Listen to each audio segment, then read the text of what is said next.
Merah, sudah agak sepi, orang pulang. Kami mampir ke rumah makan Ampera untuk makan siang. Cuman udah kesorean makan siangnya. Sudah. Makan.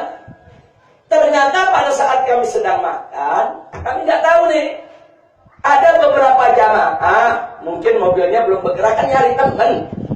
Ada mobil mau bergerak, oh temennya kurang satu, mana temennya? Nunggu temennya cari apa, sehingga mereka terlambat bergerak.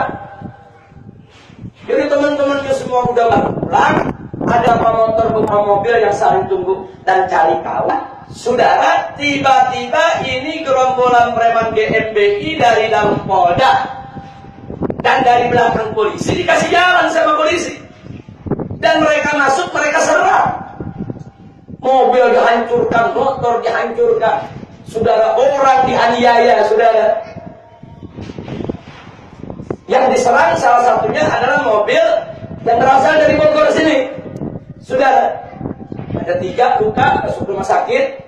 Yang 1 sampai tadi subuh belum sadar. Dan saya minta untuk dibawa ke rumah sakit PMI Bogor. Kalau memang ada pendarahan di kepala, saudara, supaya segera dioperasi.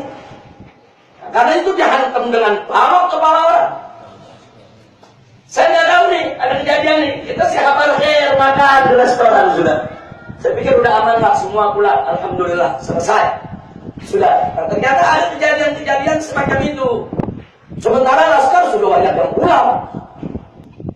Jadi mereka pada saat saya ada bersama umat, mereka nggak berani melakukan itu. Karena jumlah kita banyak. Tapi pada saat kita pulang, mereka colong orang-orang yang ketinggalan, sudah. Nah kemudian saya dan kawan-kawan makan, perasaan hatinya nggak enak. Nah, terakhir ada dengar juga katanya ada ribut-ribut, tapi bagaimana ributnya masih simpang siur. Ada dengar juga katanya ambulan Hilmi bawa yang luka ke rumah sakit. Cuman kita nggak jelas, nggak ada berita apa. Nah, cuman kawan-kawan lihat begitu, perasaan tidak enak, ya sudah kalau gitu kita jalan. Nah, ibu-ibu masih makan, kita minta untuk disegerakan makannya, jangan terlalu lambat. Selesai makan, kita keluar. Naik mobil. Kita berangkat. Nah, begitu kita berangkat, ini salah satu mobil yang paling belakang. Ini isinya Panglima Laskar. Nah, kemudian ada satu laskar yang masih ada di restoran. Karena kan masih ada yang ke kamar mandi, ada yang buang hajatnya. Kita berangkat. Nah, begitu kita berangkat, ini salah satu mobil yang paling belakang. Ini isinya Panglima Laskar. Nah, kemudian ada satu laskar yang masih ada di restoran. Karena kan masih ada yang ke kamar mandi, ada yang buang hajatnya, ada yang bersih-bersih dulu. Jadi saya udah berangkat semua. Nggak lama, begitu saya berangkat, tahu-tahu gerombolan ini datang ke rumah makan tersebut. Mereka datang, mereka lihat ada laskar satu yang tertinggal. Laskar ini dikeroyok, dilawan sendirian. Cuman karena dihantam dengan balok, ini tangannya patah-patah karena nahan balok. Jadi kalau 21 lawan 1, belum tentu mereka menang. Atau 21 lawan 3, saudara, belum tentu mereka menang. Jadi saat itu ada beberapa masyarakat yang membantu, menolong saudara, dan mereka tidak tahu kalau dalam mobil masih ada panglima. Jadi mereka pikir itu main tamu saudara. Jadi ini yang terjadi. Anda bayangkan, lalu pada saat itu saya dan kawan-kawan belum keluar. Dan saya sebetulnya berharap itu, jadi bisa duel 1 lawan 1. Jadi ada berapa sih premannya? 20, 40, 50. Kita ustaz-ustaz juga banyak. Itu juga waktu itu duduk ada sekitar 20-an ustaz. Saudara, tapi entah kenapa memang takdirnya saya dan keluarga keluar, dengan istri keluar, dengan ibu-ibu keluar, mereka masuk. Artinya mereka mencium keberadaan kita di rumah makan tersebut. Dan mereka memang setel untuk melakukan kejahatan. Mereka ingin melukai para kiai dan para ulama kita yang ada di rumah makan tersebut. Sudah. Tapi ada yang menarik. Tidak satu pun dari gerombolan preman ini sampai hari ini yang ditangkap. Nggak ada. Kemudian dari preman itu bukan nggak ada luka, ada. Karena kan ada laskar melawan, saudara. Ada mereka yang luka, karena laskar nggak terima begitu saja. Mereka lawan. Di antara mereka itu hampir 10 orang luka, saudara, dilawan.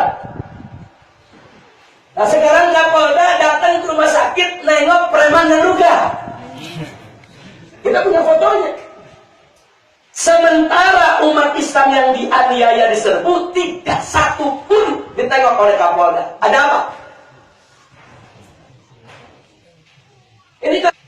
Ini Kapolda preman ini. Dia pembina gerombolan preman, saudara. Ini yang terjadi. Nah, inilah yang akhirnya membuat umat Islam marah. Akhirnya semalam kantor-kantor GMPI di beberapa daerah dibakar oleh umat Islam. Di Garut dibakar, di Tasik dibakar, di Ciamis dibakar, di Bekasi dibakar, dan di Ciampea tadi jam 3 pagi sebelum subuh juga dibakar. Allahu Akbar. Sekarang begitu dibakar, kalang kabut Polda, tangkap dan ngebakar. Di Ciampea 5 warga masyarakat sudah ditangkap.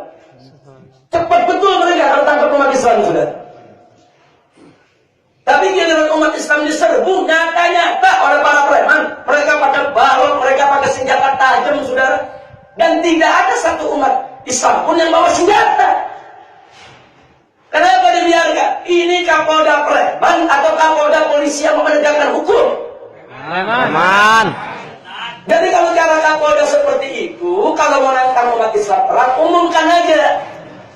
Umumkan, saya Kapolda Jawa Barat menantang umat Islam untuk perang. Kita terima tantangannya. Takbir. Allahu Akbar. Jadi Kapolda tegakkan hukum, bukan piara preman untuk ganggu umat Islam, saudara. Hati-hati, ini baru Ciamis, Garut, Tasik, Bekasi, Bogor. Saudara, umat Islam marah. Tapi lagi-lagi mereka bilang apa? Itu yang kerjain FPI itu. Jadi mereka ingin kecilkan masalah, dipikir yang marah cuma FPI, saudara. Yang terluka ini bukan hanya FPI, ada ustaz, ada kiai, ada umat Islam yang nggak terlibat dalam organisasi apapun. Mobil mereka rusak, motor mereka rusak, orang mereka lukai.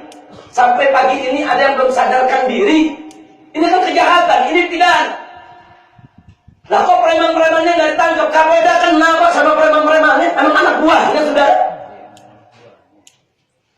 Karena itu kalau Kapolda tidak mau menangkap mereka, saudara, saya ajak umat Islam untuk mencari mereka. Siap perang? Siap. Siap jihad? Siap. Siap bela Islam? Siap. Takbir. Allahu Akbar. Begitu saya ajak umat Islam hari Senin besok, saudara, semua umat Islam yang ada di Jawa Barat maupun yang ada di Jakarta dan Banten, sama-sama jam 7 pagi kita kumpul di Masjid Agung Al-Azhar Kebayoran Baru. Kita sholat duha di sana. Selesai sholat duha, kita baca zikir sampai jam 8. Langsung kita lompat rame-rame mendatangi Mabes Polri. Dan di Mabes Polri kita minta kepada Kapolri, copot Kapolda preman. Allahu Akbar. Tidak boleh Kapolda kriminal semacam ini dibiarkan, saudara. Copot. Dan kalau Kapolri tidak mencopot Kapolda Jawa Barat, jangan salahkan umat Islam di Jawa Barat menyatakan perang kepada Kapolda Jawa Barat. Allahu Akbar. Takbir. Allahu Akbar. Jangan main-main, saudara. Jangan main-main. Ini persoalan serius. Mereka melepaskan preman. Itu kalau kemarin mereka masuk ke rumah makan, masih ada ibu-ibu di situ, ada kiai-kiai, ada ustaz-ustaz. Kemudian sampai terluka. Apa tidak terjadi konflik horizontal? Apa tidak membahayakan NKRI?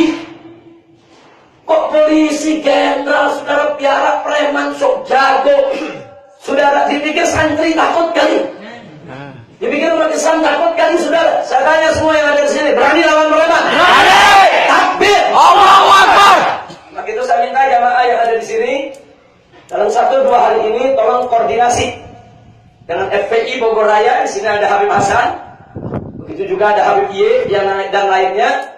koordinasi tolong juga dengan para ulama-ulama yang ada di Bogor untuk mendatangi Kapolres Bogor, ya Pak. Karena 5 warga tadi pagi ditangkap oleh Kapolres Bogor dituduh sebagai pembakar daripada markas GMBI. Dan kita sudah kirimkan pengacara.